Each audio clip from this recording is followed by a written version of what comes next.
The principle of giving honor where honor is due is a basic spiritual principle. When a family does not respect its elders, who are their forefathers, they cannot prosper. The Bible says, "Honor your father and mother, so that your days may be long upon the land." Exodus 20, verse number 12. This is the first commandment with a promise attached to it, that we shall be blessed as we honor our elders, our forefathers. Now, looking introspectively at our country Zimbabwe, we are yet to fulfill this biblical principle with regards to honoring first Chimurenga war heroes such as Mbuya Nehanda, Sekuru Kaguvi, amongst others. There can be no honor for them as long as the heads of these heroes and heroines have not been brought back to Zimbabwe from the United Kingdom for proper burial. As we all know, the British colonizers publicly beheaded these local leaders simply for resisting occupation by foreigners. After their beheading, the decapitated heads were shipped to the UK until this day, where they are displayed as trophies of victory during the colonial era. In the Bible, the first murder is recorded in Genesis chapter 4, verse number 8. After Cain murders his brother Abel, we see God telling Cain that the blood of Abel was crying out from the ground.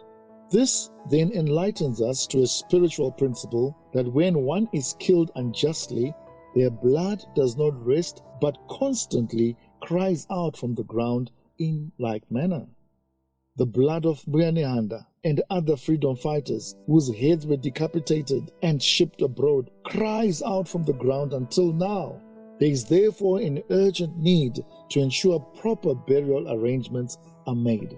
The story of Joseph in the Bible sheds more light to the importance of a proper burial for one in their homeland. Genesis chapter 50. After the death of his father, Jacob, Joseph, then Prime Minister of Egypt, had to carry the body of his father back to Canaan for proper burial amongst his ancestors. It was Canaan they regarded as their homeland, and their forefathers, Abraham and Isaac, had been buried there. Genesis chapter 50, verse number 1 to 14.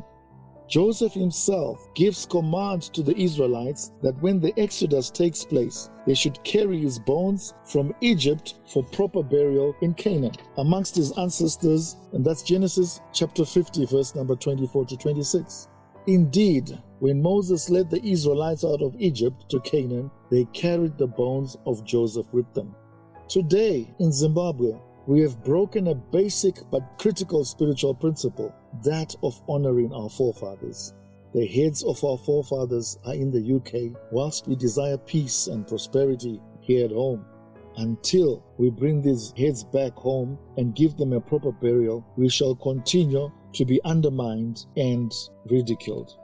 I perceive some Christians, missionaries, had a hand in influencing the shipment of our fathers' heads. They knew the spiritual value of taking the heads of our leaders, which is that a people, country cannot experience lasting prosperity without honoring its elders. The head in the Bible symbolizes authority and the whole being. Therefore, as long as the heads of the forefathers are not united with the rest of their bones, the former colonial masters continue taking our wealth out of our country.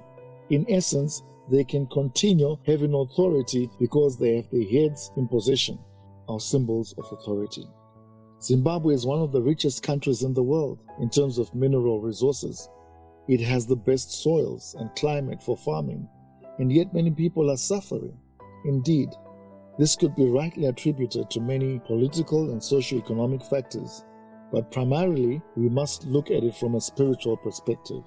Honor your father and mother. This is a spiritual principle that, if not followed, the nation will continue to face challenges. Zimbabwe turns 41 this April 2021, and there is little to celebrate for as long as the heads of our forefathers are not repatriated for proper burial. If this country is to move forward, this must be done now. The blood of Mbuya Nehanda cries out continually from the ground. Our heads must come home.